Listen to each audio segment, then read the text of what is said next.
Hello everyone, welcome to English Gyan. This is Shivashish Das.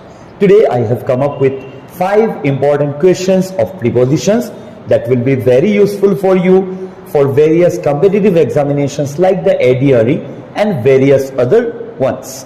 But before we start, don't forget to hit the like button, and if you are new to my channel, don't forget to subscribe to it. So the first question is, I do not agree dash you. यहां हम देखेंगे you are getting a word agree. Agree के साथ generally 2 preposition use किए जाते हैं. One is agree with and the other is agree to. ये दोनों कब यूज किए जाते हैं? अगर हम लोग किसी पर्सन के साथ एग्री करते हैं तब वी यूज एग्री विथ. लेकिन अगर हम किसी प्रपोजल के साथ एग्री करते हैं then we use agree to. So here we see I do not agree dash you. हियर हम लोग बात कर रहे हैं कि एक पर्सन के साथ एग्री करने के बारे में कहा जा रहा है. So the answer will be I do not agree with you. लेकिन अगर यहां पे होता I do not agree dash your proposal, तब हम लोग यूज करते हैं I do not agree to your proposal, because agree के साथ टू यूज होता है when we are talking about a proposal. So I hope this is clear. Let's see question number 2. He is married dash her.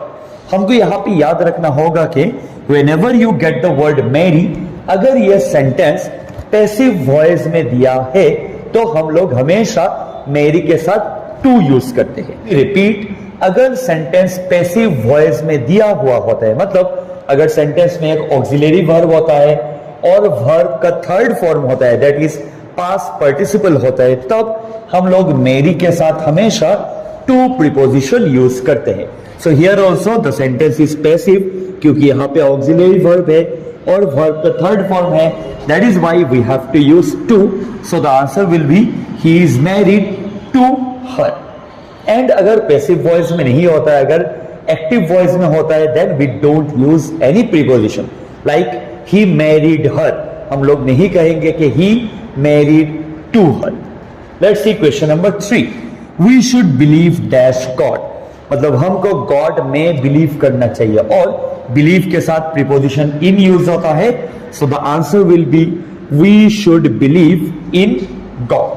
So let's have a look at question number 4. He deals dash luxury goods. Deal, ये जो deal word है इसके साथ generally 2 preposition use होते हैं. One is deal in and the other is deal with. Deal in कब use होता है? जब कभी कुछ भी बिजनेस के बारे में बात किया जाता है तब हम लोग डील इन यूज करते हैं. Like we can say he deals in second hand cars, मतलब वो सेकंड हैंड गाड़ियों का बिजनेस करते हैं. लेकिन डील विथ कब यूज होता है? When someone is involved in something. अगर मैं कहूं कि मैं अपने स्टूडेंट्स के प्रॉब्लम के साथ डील करता हूं, मैं उनके प्रॉब्लम से मैं रिलेटेड हूं, तब I can say I deal with the problems of my students. So here in this sentence he deals dash luxury goods, मतलब वो luxury goods से का business करता है and with business we use in. That's why the answer will be he deals in luxury goods. So now let's have a look at the last question which is definitely not the least question, है ना? Last question है लेकिन सबसे least question नहीं है. The question is, are they really married dash each other.